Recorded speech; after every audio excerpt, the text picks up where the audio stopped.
ओम श्री हनुमते नमः। जय श्री राम मित्रों। आज का ये वीडियो मैं हनुमान चालीसा की उत्पत्ति कैसे हुई और इसके रचयिता कौन है उस विषय में है। जैसा कि इतिहास में है वर्णन कि हनुमान चालीसा का जो उदय है वो अकबर के शासनकाल में हुआ था और इसके रचयिता गोस्वामी तुलसीदास जी थे।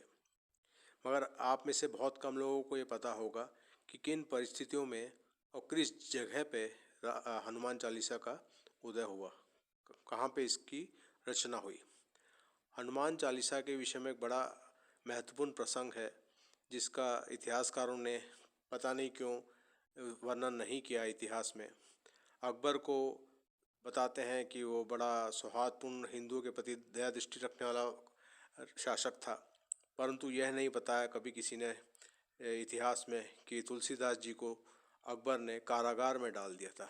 अब इसका बड़ा रोचक प्रसंग है, मैं आपको बताता हूँ। जैसे कि आप सब जानते हैं, तुलसीदास जी श्री राम भक्त थे। उन्होंने ही रामचरितमानस की रचना की थी। एक समय की बात है, तुलसीदास जी अपने सुबह प्रातःकाल पूजा करने के पश्चात नदी में जल से अर्पण कर रहे थे। तभी एक महिला जो है उनके पास आई और उनके चरण छुए, तो उन्होंने तुलसीदास जी ने उसको सौभाग्यवती होने का आशीर्वाद दिया। परंतु वो महिला फिर फूट फूट के रोने लगी। उसने बताया कि उसके पति की मृत्यु आज सुबह ही हुई है। तो श्री तुलसीदास जी ने बिना हिचके ये कहा कि भगवान राम पे विश्वास रखें, मेरा वचन मिथ्या नहीं होगा। उन्होंने उस महिला को भगवान राम का गुणगान करने के लिए कहा, राम नाम जपने के लिए कहा और उसके परिवार के सदस्यों से भी कहलवाया कि वो राम नाम का जाप करें। उससे एक अचंभव करने वाली घटना हुई कि श्री राम के जाप से उस महिला ने जब श्री राम का श्रद्धापूर्वक जाप किया तो वो व्यक्ति जीवित हो उठा। यह बात जंगल की आग की तरह फैल गई। उस ज़माने में अकबर का शासन था। यह बात अकबर के कानों तक पहुंची। अकबर ने तुलसीदास जी को अपने राजमहल में बुलवाया और उनकी आवभगत करी और उसने अकबर ने श्री तुलसीदास जी से कहा कि वह भगवान श्री राम के दर्शन करना चाहते हैं और तुलसीदास जी चमत्कार करके श्री राम के दर्शन कराएं। तब तुलसीदास जी ने कहा कि भगवान राम के दर्शन तो केवल भक्ति से ही हो सकते हैं, भक्ति के द्वारा ही भगवान राम के दर्शन संभव है। आप हिंदू धर्म स्वीकार कर लें, भगवान राम की साधना करें तो आपको अवश्य ही भगवान राम के दर्शन होंगे। यह बात सुनकर अकबर आग बबूला हो गया। उसने अपने सिपाहियों को तुरंत आदेश दिया कि तुरंत तुलसीदास को पकड़ के कारागार जेल में डाल दिया जाए। इस प्रकार तुलसीदास जी को कारागार जेल में डाल दिया गया। जेल में रह के तुलसीदास जी ने चौपाइयाँ हनुमान चालीसा की लिखनी शुरू करी। 40 दिन तक उन्होंने 40 चौपाइयाँ लिखी। 40वें दिन 40वीं जब चौपाई पूरी हुई तो एक अजीब सी घटना हुई।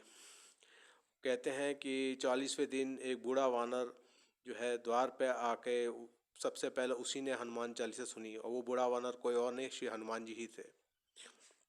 और एक घटना ये हुई कि फतेहपुर सीकरी की जेल में जो किला था, जिसकी जेल में तुलसीदास जी को रखा गया था, वहाँ वानरों का आतंक हो गया। वानरों ने हमला कर दिया।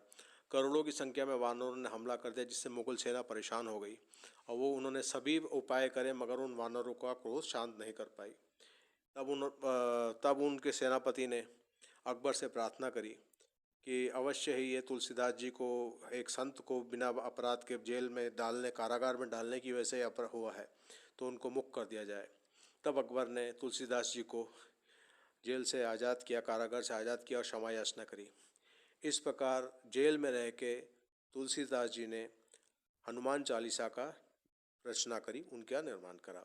ये 40 चौपाइयाँ जो हैं किसी महामंत्र से कम नहीं हैं। हनुमान चालीसा का महत्व अगर आप कहें तो इसका महत्व शब्दों में कई वीडियो बन जाएं, कई साल लग जाएं, तब भी हम वर्णन नहीं कर सकते।